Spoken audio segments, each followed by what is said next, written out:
Good afternoon or good morning, depending on where you're located, and welcome to the Sustainable Materials Management webinar series, a joint effort between the National Recycling Coalition and the Pennsylvania Recycling Market Center. My name is Jack Himes, and I am a program manager for the Recycling Market Center. I will serve as the moderator today. We would like to extend a special thanks to Bob Hollis of the Mobius Network for providing the webinar management software for this series, and Lisa Ruggiero of the National Recycling Coalition for providing technical support. Today's webinar focus is on e-scrap legislation in the United States. We have two excellent presenters today, Jason Linnell and Walter Alcorn. Following their presentations, we will conduct a question and answer session. If you have a question or comment, please use the GoToWebinar dialog box located in the control panel of your screen. You may also use the dialog box to request assistance if you are experiencing technical difficulties during the webinar. Please note that an edited version of this webinar will be made available for viewing via YouTube links on the National Recycling Coalition and the PA Recycling Market Center websites. And now I'd like to introduce our first presenter, Jason Linnell, the co-founder and executive director of the National Center for Electronics Recycling, NCER. Jason leads and directs all daily activities of the NCER, including research on electronics recycling data and policy, as well as management of the Electronics Recycling Coordination Clearinghouse, ERCC. Under Jason's direction, the NCER manages and oversees a statewide network of collectors and recyclers for the Oregon State Contractor Program. Prior to forming the NCER in 2005, Jason served in the Environmental Affairs Department for the Electronic Industries Alliance, a trade association for electronics manufacturers and suppliers. At the EIA, Jason led industry negotiations on electronics recycling policy efforts and helped develop the industry's first comprehensive consumer education initiative on electronics recycling options. And now I will hand the program over to Jason. Thank you, Jack, and thanks to the Pennsylvania Recycling Market Center and NRC for hosting this webinar and for asking me to give an overview of the U.S. e-scrap laws. I'm going to set the stage, tell you a little bit about what the 25 different state laws are about, and give you a few ways to think about how to group them, since there are very many laws, and talk about some of the key trends that we're seeing now that we do have 25 in effect. Very briefly, Jack talked a little bit about this in my bio, but the NCER, we are a nonprofit organization based in Parkersburg, and we work on many different aspects of the electronics recycling issues, mainly focused on research and running programs. And you'll hear a little bit more about the ERCC effort towards the end of my presentation here. This is what the U.S. looks like when you are just focusing on U.S. e-scrap laws and you want to see which ones are included and which ones are not. So this map in orange shows you the ones that have some type of electronics recycling program law. And the next slide tells you a little bit about how it came to be that we did have 25. And I just want to say that there are some different ways that people are counting the different state laws. Some people say 24, some people say 26. But my standard that we use for NCER purposes is whether the law sets up by program, and that is why we have included these 25 states that you're seeing here listed by year in which they passed. So it all began with the state of California, and slowly we had one state per year leading up until 2007, when we just had an enormous number of states pass new laws in both 2007 and 2008. And since then, we've had somewhat of a slowing down between 2009 and 2011. And last year, in 2012, there was one law that did pass, but we did not add it to this list because it did not set up a program for electronic recycling. So as you can see, when you total them all together, we have 2/3 of the country, 66% of the population is covered by one of these laws, and we have half of the states, 25 states, covered by these laws as well. That other state that I mentioned that did pass a law in 2012 was Colorado, and you'll see that listed here on a separate map that we keep, that is states with landfill bans. So these are the states that say, even from households, certain types of electronic devices cannot be disposed of in your regular trash and cannot go into landfills. And the ones that you see highlighted in dark red are the ones that have landfill bans that are in effect, including the most recent one, which was Pennsylvania. That came into effect as of late January of this year. And the ones that are in yellow have not yet come into effect. Colorado will come into effect later this year. And Arkansas may actually never come into effect, even though we list them there because of conditions put on the regulation. And finally, New York State is in a staged landfill ban and is in the middle of that transition, and it will be fully in effect by 2015. So all in all, these are 20 states now that have some type of landfill ban on electronic devices. And in some cases, these are states that do not have the program laws. And two examples are in the Northeast. Both New Hampshire and Massachusetts are states that do not have program laws and are not included in that list of 25 states that I pointed out earlier. Now, you may have heard that there is a patchwork of state laws, and that definitely is a term that does apply to what we have in the 25 states. And the reason for that is that there are many different ways they look at electronics recycling and how the programs are being set up. The first key difference is in the area of products and what is covered and what is not. And when you look at all the states combined and try to say what is covered everywhere, there are really only two types of products that are covered everywhere in all states, and those are monitors and laptops. After that, we have some combination of TVs, computers, and printers are the most common devices, and then a few states cover other ancillary electronic devices like keyboards, mice, small servers, personal audio, VCR, and DVD players, cable and satellite boxes. But in the middle, the most states cover some combination of what I call the big five, the TVs, desktop computers, laptop computers, monitors, and printers. And those definitions are now enabling states to cover things that are being newly introduced into the market over the last couple of years, like tablets, e-readers, and some other devices with some type of display. But all in all, we have a number of products that are covered among the different states.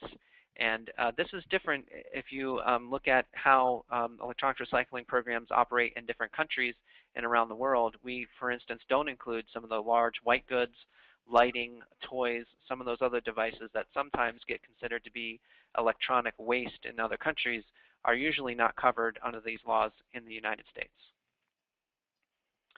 The second key difference is in who can access the recycling system, and in many cases it's the free recycling system. In all cases, the 25 laws cover households or consumers, depending on how you define that, but regular households that have old electronic items.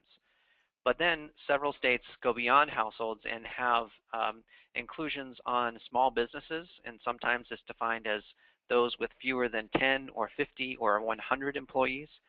Some states add schools to that list, either just K through 12 or all types of schools. And then on down the line here, nonprofit organizations, government agencies, and the rarest states, there's only a couple that have everybody covered, and that would be all large businesses, institutions, government agencies. Really anyone and everyone can take part in the system. But at a minimum, the states cover households and devices originating from households. Another key difference area is in how the programs are financed. Where does the funding come from to pay for the collection, transportation, and recycling of old electronics? And we have many different variations here. The first state that passed any law, as you saw on the previous slide, was California. And they have an advanced recycling fee where there is a fee charged at the time of sale that goes into a state fund. There are no other states that copied that model. After that, there were variations on producer responsibility. And you'll see different variations here that I have described. And these are how they divide up the costs among the producers or the manufacturers of used electronics. Some just have a fee that the manufacturers have to pay, or they can run their own program. Some charge the manufacturers based on their return share, which is how much of your brands are appearing in the waste stream today as they're being collected. And then some charge based on market share. So how much are you selling today based on a percentage, based on the weight that you're putting into the market, or some combination thereof. And then we have some states that have divided up their system between certain products having a return share allocation, certain products having a market share allocation. And then finally, there's a catch-all category where the financing is not specified in the law, but manufacturers have to set up and run their own programs to meet the requirements under the law and figure out how they are going to finance those programs. So those are some of the differences, and when you look at the similarities, I come up with 5 different models, I call them, for how you can think about the different states. And I'll talk about a little bit about these different models in a minute here. But as you can see, there are what I call the pounds sold or share states listed there. The second category is called default and opt-out. The third I call limited take-back programs. The fourth is called state recycler approval, and the last one is that advanced recycling fee. So under the first model, pounds sold or share, each manufacturer or OEM has an individual pounds goal based on their sales, and they can then go and get those pounds wherever they can find them throughout the state. In some cases, there are incentives for going to rural areas. You get a £1.50 credit for every pound that you collect. And as a recycler under these programs, your job is to go and get a contract with either a single manufacturer or a group of manufacturers and then work with those collectors. Now, there are some differences among the programs on whether they have convenience goals or geographic goals or whether they require a plan. But in general, that's the idea around these laws, is to go out and meet a pounds target based on your pounds sold or the share of an overall statewide per capita target. The second model I call default and opt-out, and that is a program where the state sets up one default program that all manufacturers are in unless they choose and are approved to operate an opt-out program. So that what this means in practice is that there are a small number of collective programs that are out there that service a network of statewide collection locations. And usually there are convenience goals associated with these laws where you have to have one collection location in every city of over 10,000 people or in every county. And that means that there are, again, a small number of collective programs that are operating out there. In the case of Vermont and Washington, there's only one program that operates under the state, and all manufacturers participate through that program. And again, as a recycler, they have to win contracts with these collectives, and then either the managers of the programs or recyclers go out and contract with collectors. There are some differences even within these groups of states, basically on the return share and market share allocations, and whether or not they set an actual collection goal to be met by all the programs. The third model is the limited take-back states, and these are the states where there is no funding mechanism specified. The manufacturers have to choose the plan type that meets the requirements of the law, and in some cases the manufacturers are allowed to just operate a mail-back program, and that suffices with the requirements of the law. And in other cases, the manufacturers do actually have to go out and set up some collection locations, especially for the larger devices, since mailback is not possible, and actually meet some pounds goals that may be set within the law, depending on which state you're operating in. Again, usually there are no pounds goals, however, at least in the initial states that pass these types of laws, that just the manufacturers report annually on what was collected under their programs and report that to the state. Again, the recyclers that want to operate in these systems, they contract with individual or groups of manufacturers and then have to meet all the reporting requirements that are included under there to satisfy the law. And there are some differences here. Obviously, there's a number of different types of limited take-back programs that I have covered. And in some cases, the initial laws that passed in these states, like Missouri and Virginia and Oklahoma, that should say, TVs were not covered under these laws and are still not covered today. The fourth, producer responsibility model, so these first 4 have been all producer responsibility, is where the recycler submits an application to the state agency, the state approves those recyclers, and then they can go out and service the collectors. So in contrast to some of the other laws that I mentioned before, the three other models, the recycler does not have to contract directly with the manufacturers or win contracts with groups of manufacturers.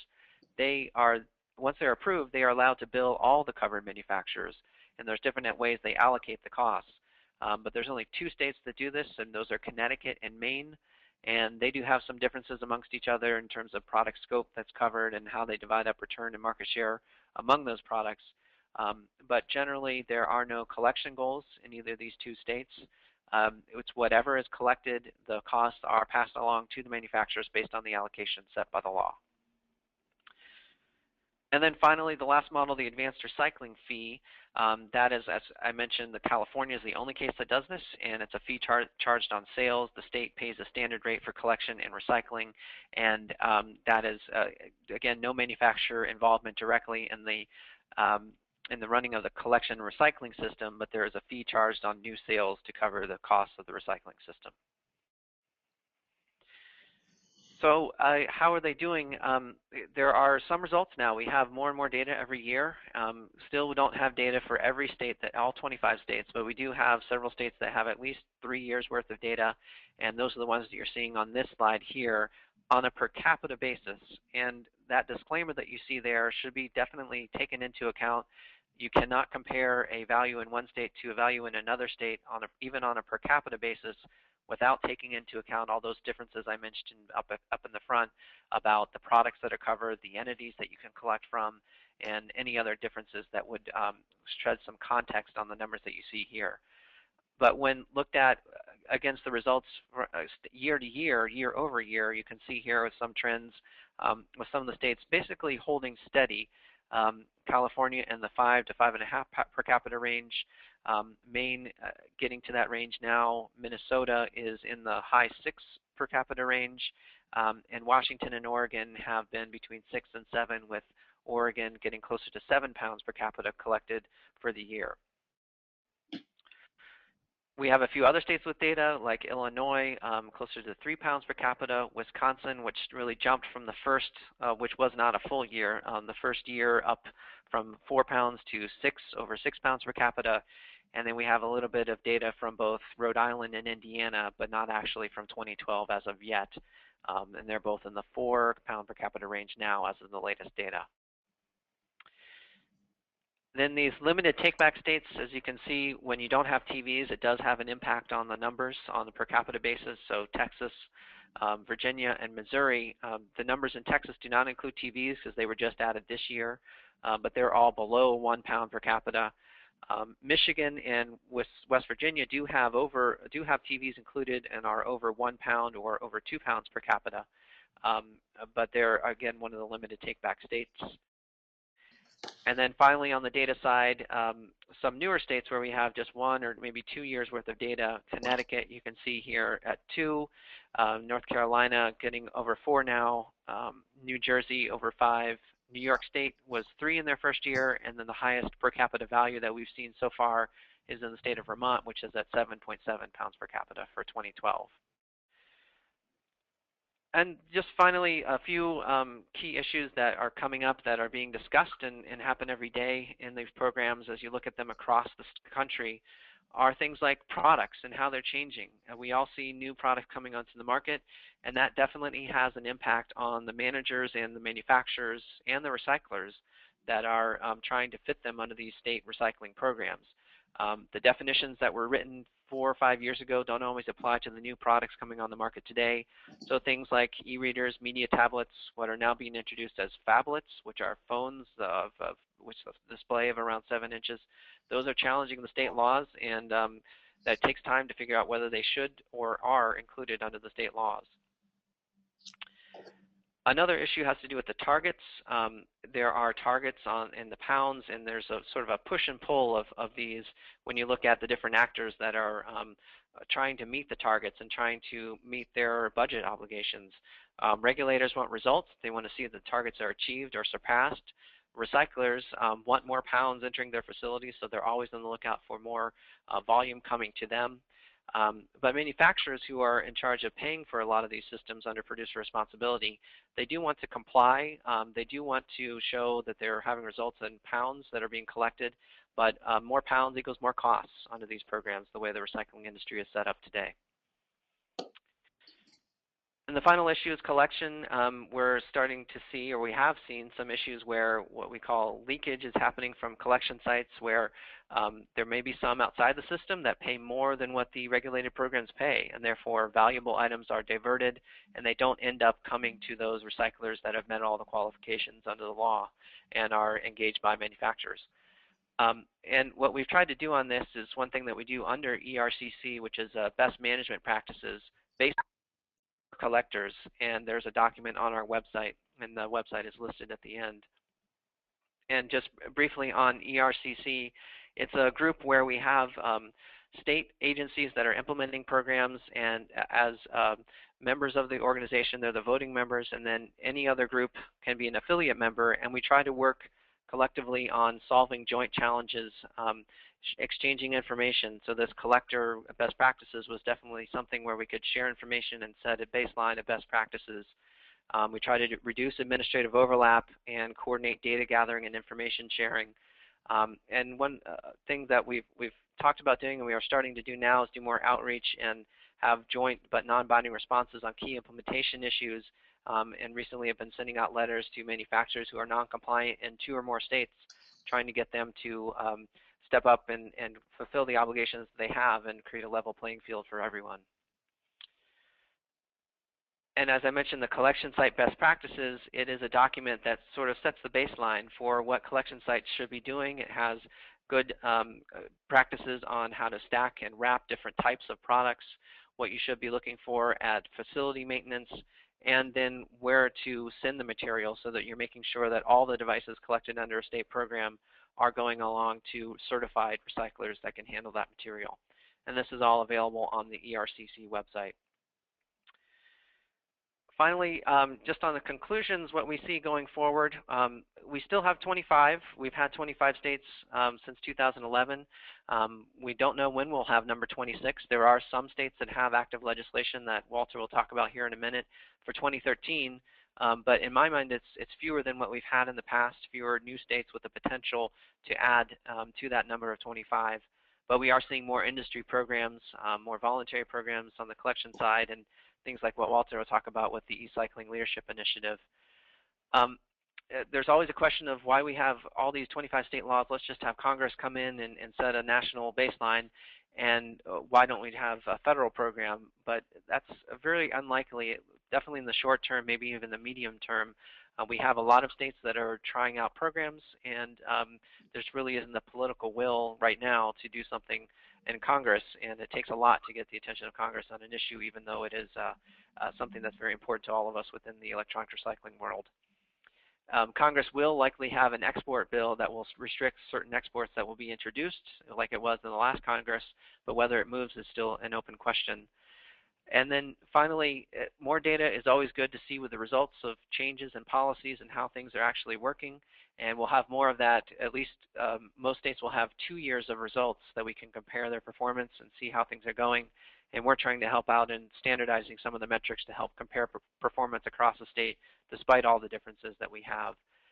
And one thing that definitely a lot of people are looking at is whether we should just be looking at pounds or how we can look at other measures of performance to see what is actually happening under these state programs. So that's my presentation. Thank you for your attention. The websites listed there are for NCER, which is electronicsrecycling.org. The one that has the collector best practices is ecycleclearinghouse.org listed there. And then we also, under that organization, run a manufacturer multi-state registration website called eCycle Registration. That's also available with the link right there. Thank you very much. So thank you very much, Jason. Very good presentation. I'd like to remind the audience at this time, many of you are already submitting questions, and that's great. But if you would, please type in any questions in your control box. We will get to them after our next presenter is done. Our next presenter is Walter Alcorn. Walter is Vice President of Environmental Affairs and Industry Sustainability for the Consumer Electronics Association, CEA, the U.S. Trade Association representing more than 2,000 consumer electronics companies, and the owner and producer of the continent's largest annual trade show, the International CES, which I believe is the Consumer Electronics Show. Mr. Alcorn is responsible for legislative initiatives impacting electronic product recycling, design, eco-labeling, and hazardous materials restrictions. He currently coordinates CEA's e-cycling leadership initiative and the associated billion-pound challenge announced in April of 2011. I'll now turn it over to Walter Alcorn. Jack, thank you very much.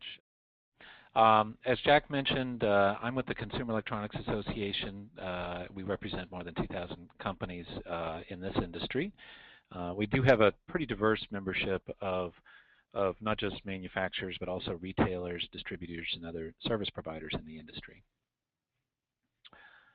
So let me just step back a little bit and frame up, I think, some of the issues that have driven legislation before we get into some of the details. And Jason, thank you very much for your excellent presentation on the existing state laws. That's a great foundation to work from. Just to remind everybody when we talk about e-waste, what it is that's driving a lot of the discussion and a lot of the action. First of all, we have a lot of us have seen, and some very active NGOs have showed improper disposal in developing countries. That's definitely a concern. On the flip side, there is significant resource potential in old electronics, and that's something certainly as an industry that we recognize. This is a priority. It's also a major challenge to re-aggregate, if you will, these electronic products once they've been distributed into virtually every household in the United States. And the other thing which a lot of times we forget about as we go through these discussions, these are products that are owned by others. They're owned by consumers, and it requires action, affirmative action on the part of consumers to actually recycle these products and these devices. And then the last bullet in terms of, I guess, the legislative background is perhaps one of the more important ones, which is we do see in many parts of the country, state and local governments looking to industry for help and in some cases to solve the electronics recycling challenge. So I won't go into much detail here. Jason did a good job setting this up, but there is a patchwork. I agree, 25 states is the number that I use as well. And just a couple things from an industry's perspective that are worth noting, that no two states are the same, that there are groupings of states with similar programs, but they're all independent and they all operate their own programs. And just here's an example of the registration fees that manufacturers have to pay. And actually this is a simplified example because in some of these states it's actually more complicated than what's shown even in this graphic. But these fees, these registration fees are typically they go towards the administration of the recycling, oversight of the recycling program, and in a few states they go towards actual collection or promotion, but in many cases in most cases actually these dollars just go for administrative purposes. But as you can see, there is a variation here, and behind each one of these registration fees is a form. And there are also reporting forms that go along with most of these states as well, and the reporting forms are all different. So it's a challenge. This creates some compliance challenge for manufacturers. Just a couple other points on the legislative history before we get to current time. I would point out, I point to something called the NEPSI initiative as at the end of that is really when state action, state mandates began to be passed.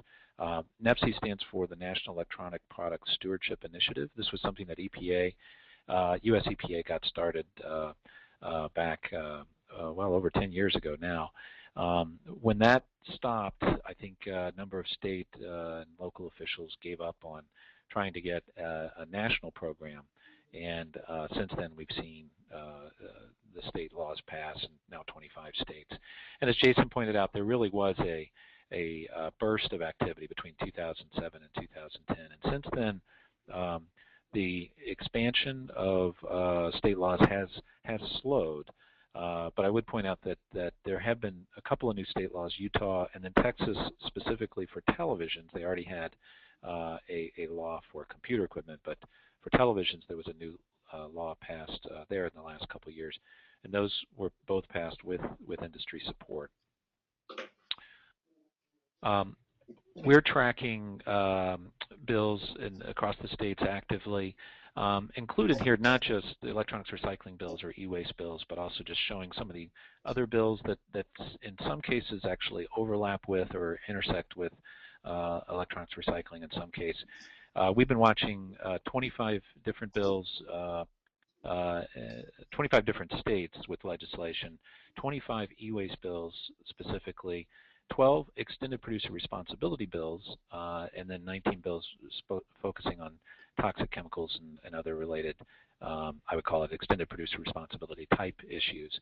I think everyone on the call is probably aware and understands what I mean by extended producer responsibility, but basically the idea here is once a manufacturer has made a product and sells it, it's not completely absolved of all responsibility, and the idea is that at the end of that product's life, that the manufacturer has a responsibility to help facilitate or to recycle it. And some of the bills, these 12 extended producer responsibility bills, are more broad than just the electronics industry, but could potentially include the consumer electronics industry. We have seen 6 bills die in committee so far. 3 bills have passed, a couple of studies, and then a bill, one bill that focused on just state government e-waste generation.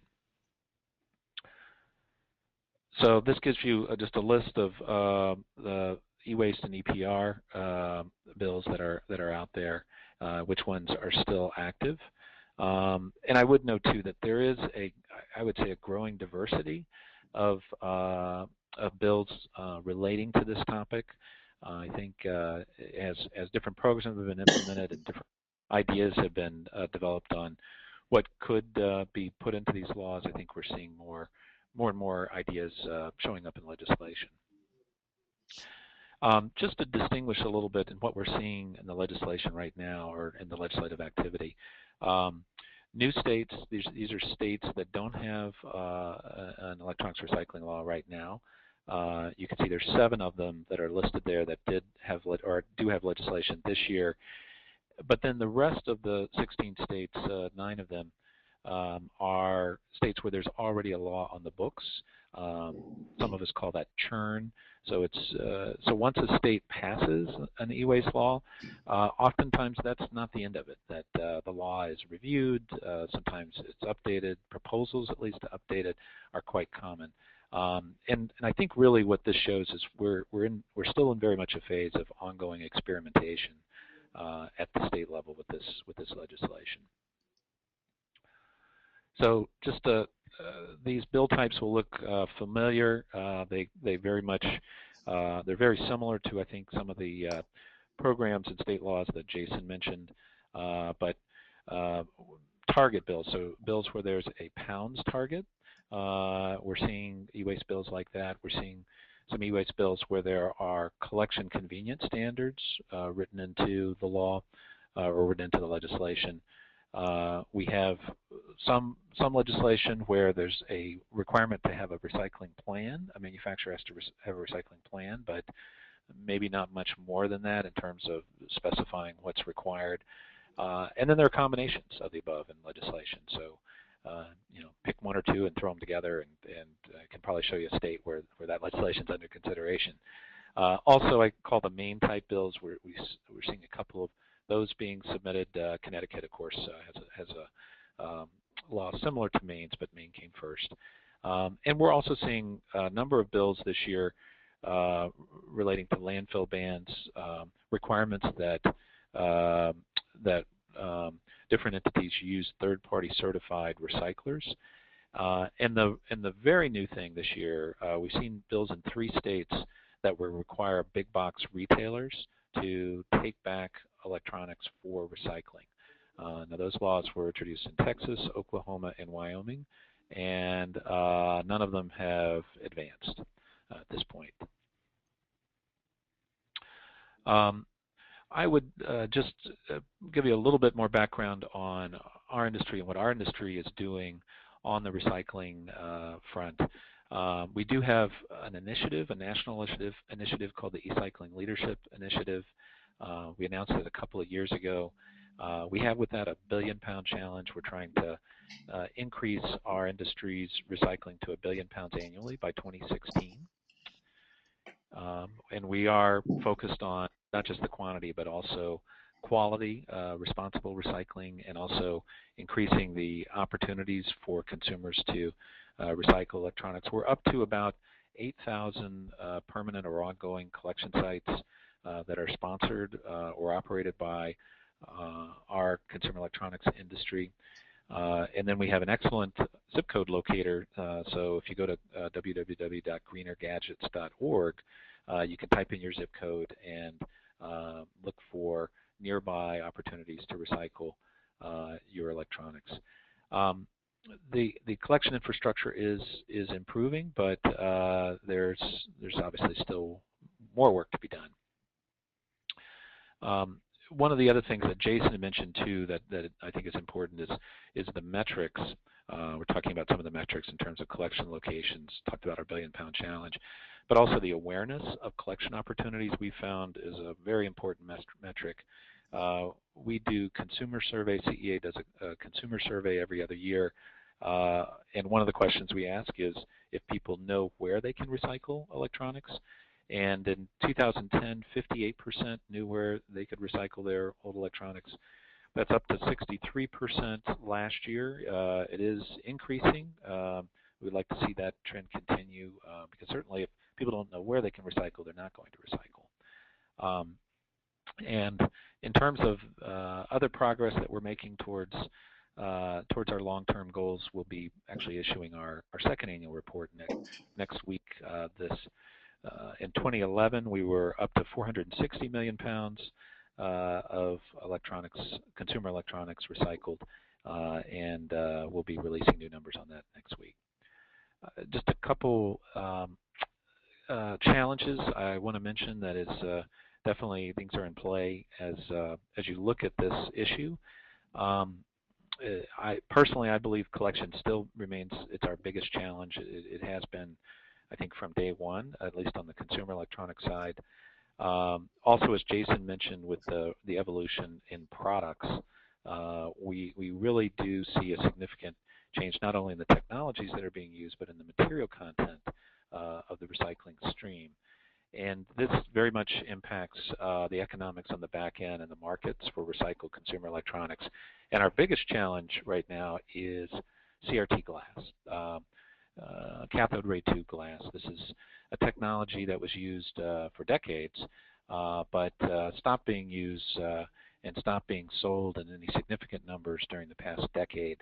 And now the use of the old CRT glass is more and more up in the air in terms of what kind of uses might be available for that. And so while CRTs have become more difficult and more expensive to recycle, other types of materials have actually, the markets have improved. So we are seeing a little bit of a divergence there. And these do have some interesting policy implications in terms of when a law might be needed and how that law might be structured. So just for us, again, I represent the consumer electronics industry. So for us, our priorities, we do believe that a national approach is critical. I agree with Jason that Congress is not going to do anything in the near term, but we are looking to move this from a state-by-state approach to a national approach. That's why we're doing the National E-Cycling Leadership Initiative. And we're also very much trying to move this from a compliance issue into companies' business models. We think over the long term that's how this activity is really going to take off and be sustainable is when it's part of their business. And along those lines, we also are looking for an industry-led approach. And again, with our initiative, that's one of the things we're hoping to help demonstrate. So that's my presentation, and look forward to answering any questions with Jason. Thank you, Walter. Very fine presentation also.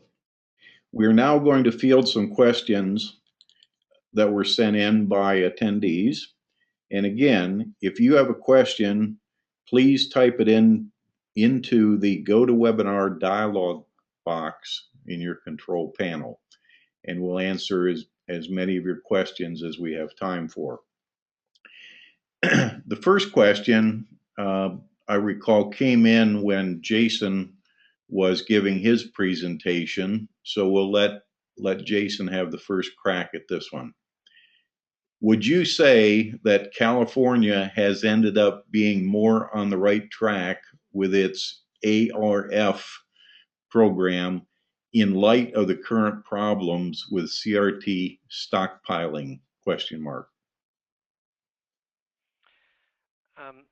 So I think I understand the question. I guess the thought behind it is that because it's not a producer responsibility program, somehow it has not contributed as much to the issue of stockpiling of CRTs, which Walter did mention. There was a New York Times article that came out last month about the issue of stockpiling CRTs, and the background behind it was that because recyclers have taken on CRT products but then not been willing or able to send the glass to downstream markets where they can be processed for either lead smelting or glass-to-glass recycling or some new technology, that they've just been sitting on the glass and therefore creating warehouses of used CRT glass, either in whole form or broken form.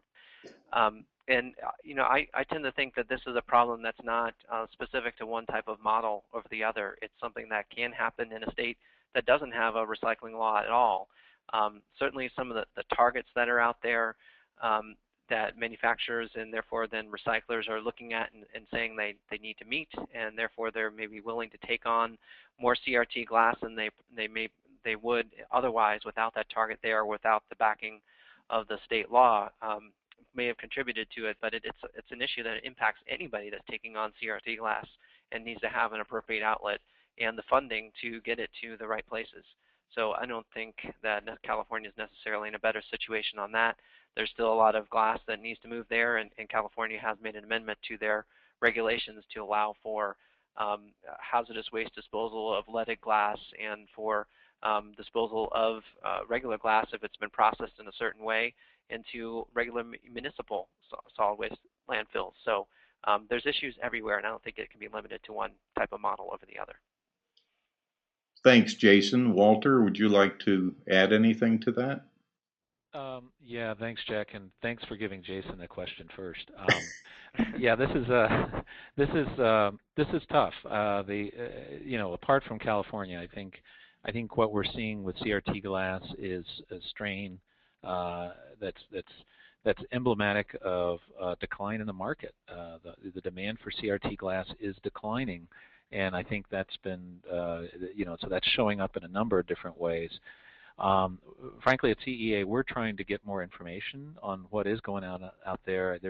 There's been some research to date, and we're doing some of our own research, and I think there's still more to be known on how things are developing out there and what's going on. But I think one thing that we can all say for sure is that the demand for CRT glass is declining, and that is having ripple effects up through really all the recycling programs. Thanks, Walter. There were several comments that came in about the bottom of some of Jason's slides were cut off, so you couldn't see the state associated with each bar graph. And those full slides will be available on the NRC website, the RMC website within about a week. And also Jason offered to personally email them out to people if you make a request to him. Yes, and Jack, we can also put that on the ERCC website, so we'll put it there too. Yes. Thank you, Jason. All right, next question is directed to Jason, who mentioned there are different ways to count states with electronic laws. I was wondering if he has information on Utah's law and can discuss why NCER includes it in their list. It seems like that one is up for debate. Yeah, that's the one that I've seen where some people have left it off the list and tried to call it an education bill. But in looking at it and looking at actually what is happening under the law, there are programs that are being set up. There are manufacturers that are engaging local collectors and setting up new programs that weren't there before the law passed, and that is all being collected under the, I forget what the name of it is, but there is a program that's established under the law. So in our mind, it does set up a program. There are programs actively happening, and it should be included in the 25 state list of 25. So I think there's some that view it as just an education plan and say that manufacturers only really have to set up education about a recycling program and can direct people to a different recycling program that they don't actually operate. But I don't think that's really what is happening in practice. Okay, thanks, Jason. Yeah, I can, Jack, I concur with Jason on that, and I know there's some people that think that unless it's spelled out exactly in the law how things are going to work, it's not real. But you know, if folks have question about Utah, that and they know somebody, or check with Utah DEQ or Salt Lake County or Deseret Industries or any of the stakeholders that are active in the program that the manufacturing industry is working with there. Okay, the next question we'll give to Walter first. Do you see a national free recycling system for consumers in the future? Are manufacturers in favor of it? Yeah, actually, I would argue that one already exists. If you go to any of the Best Buy stores, any of the 1,000 or so around the country, you get free recycling. You can take old. You don't have to have bought it at Best Buy. It doesn't matter what the brand is, but you can bring back almost any consumer electronic device that you can carry into the store, and they recycle it for free. That's actually an excellent example of how a company has integrated recycling into their business model, and they're doing it in states where there's no law. They're doing it in states where there is a law, and that's the type of thing that we're encouraging. The 8,000 or so collection sites that are available on Greener Gadgets. Those are, I don't believe we have any in there right now that still charge. I think if there are, it's a small fraction. So I think the real question is there going to be ultimately a national mandate that it develop that way and be operated that way? I'm not sure, but we're not waiting for the law. We're trying to move ahead and demonstrate how it would work operationally and just do it. Jason? Yeah, I don't. If the question is there going to be a mandate for a national free program, then that's obviously there's a different answer to that. And I think we both said we don't see that happening, at least from Congress in the near term. There would have to be a lot of things that would happen, and a lot of issues you'd have to solve in terms of what do you do with the 25 states that do have programs? How do they operate under a national framework? Are they grandfathered in, or are they preempted, and the new program comes into effect? It's gotten to be a messy issue when you look at it from the perspective of what has happened in the last 10 years and how we go forward with a national program. So you're more likely to see things like what Walter talked about with more industry programs going on in those states that don't have the laws, and then maybe some coordination and some harmonization of the details of the other state laws now once we have more data on how things are happening and see what some of the best practices are. Okay, the next question was directed to Jason, who said that manufacturers are non-compliant in 2 or more states, and that ERCC is sending them letters in this regard. Can Jason explain in what regard they're non-compliant and what the states are asking them to do? Yes, in many cases it's just a simple registration that has not been filled out, but in a lot of cases too, it's both the registration, which entails a fee, as Walter pointed out in that slide that showed what some of the fee levels are, and then also setting up a program or being part of a collective program.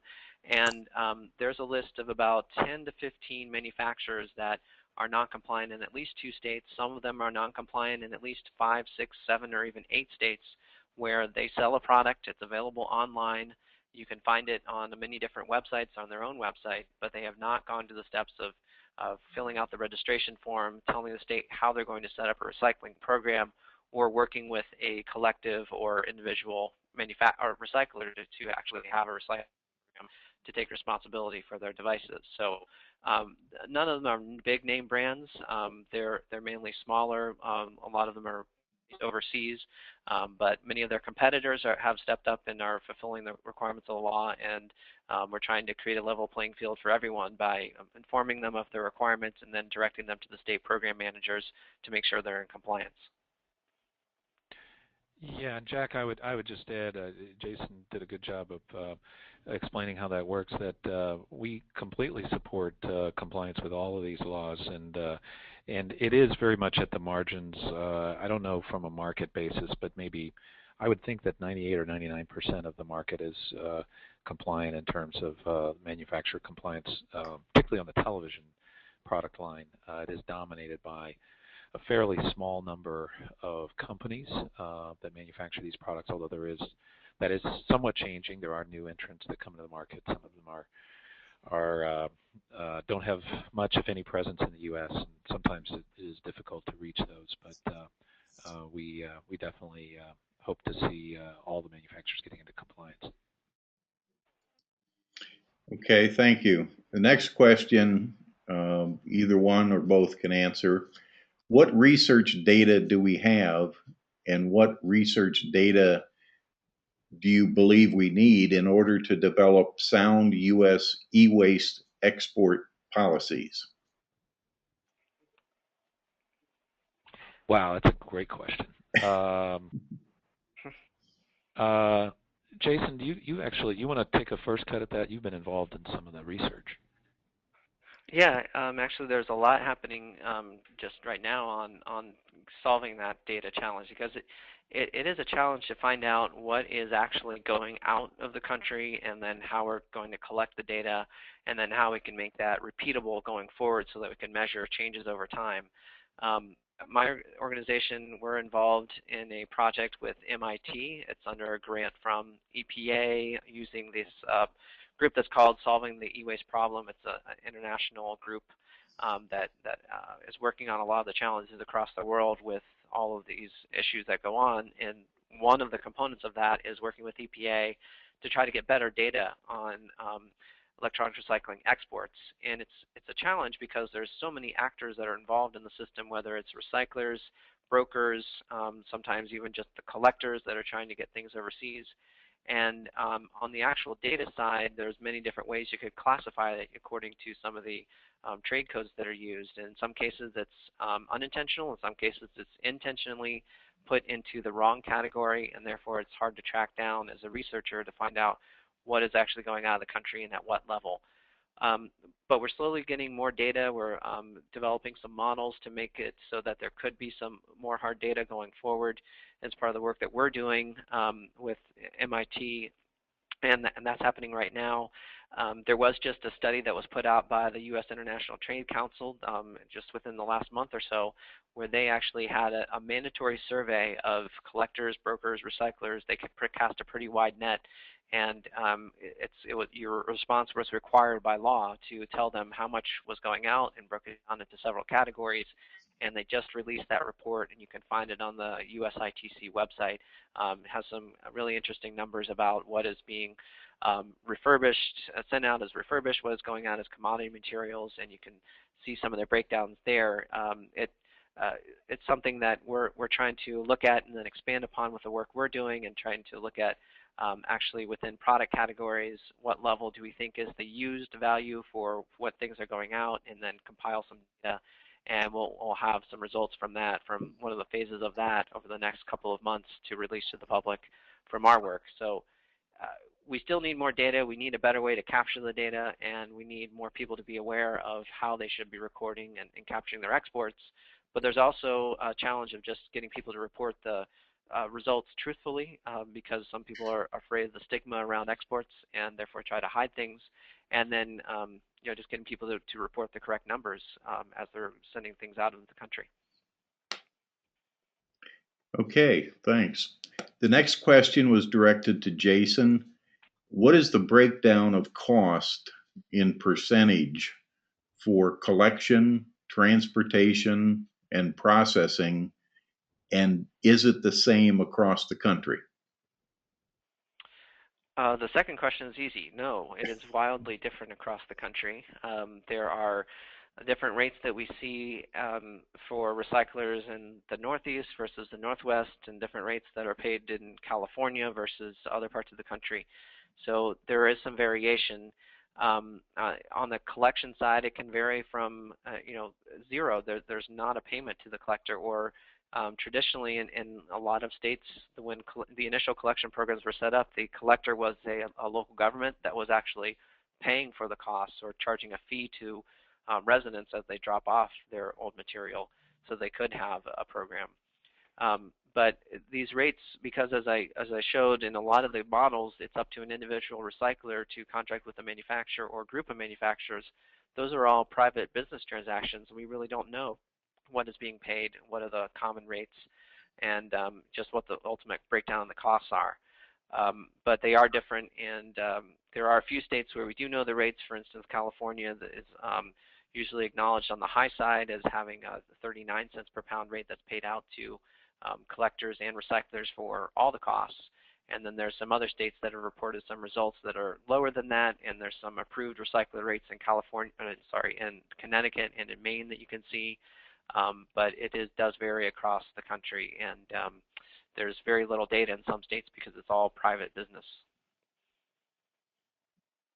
Okay, thanks. Next question was directed to Jason, but I think either one of the presenters may have input.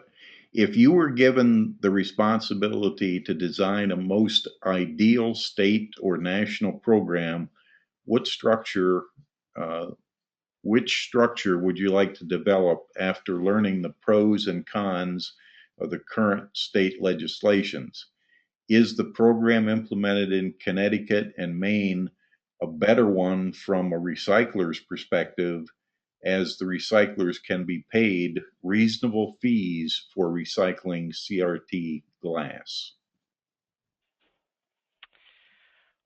Wow, Walter, that'll be yeah. This is an interesting You want me to jump in with answer, this I guess. Yeah, go ahead. Yeah, I'm not sure I could say there's one particular one that is would be the model. Again, as I said, I think there's still a lot of experimentation going on. We're involved. We're in the middle of that as an industry. We're trying to figure out which model would work best.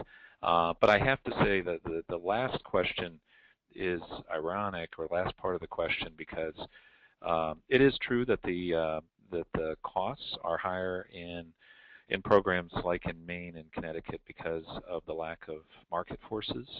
There's not really competition amongst the recyclers on what prices they charge. So they do charge more. The irony is, about a year and a half ago, I was first alerted to the CRT stockpiling problem in one of those states, and actually walked through a couple of big warehouses of CRTs that had been stockpiled, specifically because of the material coming through one of those programs that was in violation. So again, like Jason said earlier, I don't think you can say that one type of financing system or another, whether it's California or Maine or or any of the others. I think it's dangerous to say that there's a true cause and effect there. I think it is there are differences in terms of how the effect of the market slowdown is affecting these different programs, but I don't think you can make a direct cause and effect relationship between the financing model and CRT stockpiling. Yeah, and I guess Okay. the only thing I'll add on that is that I mean, I personally don't think we have the ideal model out there yet, and we're still learning some things. But we did have a workshop last year at the eScrap conference. ERCC hosted a workshop, and we had panels of recyclers and manufacturers and state governments talking about what some of the lessons they've learned, and then talking about this question of an ideal system. And we do have some notes from that on our website about what some of the common results were. And it was at a high level, but we had some common feedback about, setting the ground rules and then letting some of the systems develop in a flexible way underneath that, and having everyone have some challenging but achievable goals to meet, and then reporting back on those results and having a level playing field. So it was more at the level of where can we all agree on some of the basics of what the program should look like, rather than looking at the individual models that are out there right now and saying this is the ideal system, as we still do have some things to learn, and different perspectives will come from the different stakeholders about which system seems to work best right now. Okay, we've got about 5 minutes left, and you guys have done a wonderful job of answering some very tough questions. Now I've got a couple of softballs for you, at least I hope they are. And this can be answered by either or both. Are any states proposing a ARF law, an ARF law? Walter? Yeah. Well, just one, and Jason, you know the state, but I don't think, my understanding is that bill is not going anywhere. It may have died by this point. I mean, the political history here, just for those that aren't aware, after California passed the advanced recycling fee in 2003, where retailers collect the fee and then remit it onto the state, there was sort of a miniature retailer revolt, and retailers got organized politically, and the next 24 states that passed e-waste laws didn't have the ARF. I don't think that political dynamic has changed at this point. I'd be surprised if we do see the ARF come back, although, I don't know, stranger things have happened. There's a lot of change going on in this industry, and as people learn and revise some of their thinking on this thing, you never know, but I don't see it happen anytime soon. Okay, next question. Right, yeah, I think the state was West Virginia, and it never went anywhere. It's been introduced a couple of times, but it doesn't go anywhere, and now the session's ended. Okay, Jason may have this one. Can you summarize which states have programs that require e-Steward or R2 certification? Off the top of my head, well, Jack, you're in one in Pennsylvania. Right. That is one state that does require it. I think Vermont does at some level require R2 or e-Stewards, but there are some exceptions to that. The Colorado bill that passed last year requires R2 or e-Stewards for state government agency material to be directed to those types of recyclers. And there are some other states where it's sort of a de facto requirement, but it's not explicit. There are some requirements that are there spelled out in the law, but they don't say exactly R2 or e-Stewards. They have their own state standards that are very similar to R2 and e-Stewards. So if you're meeting those certifications, you will also meet the state requirements with some slight modifications.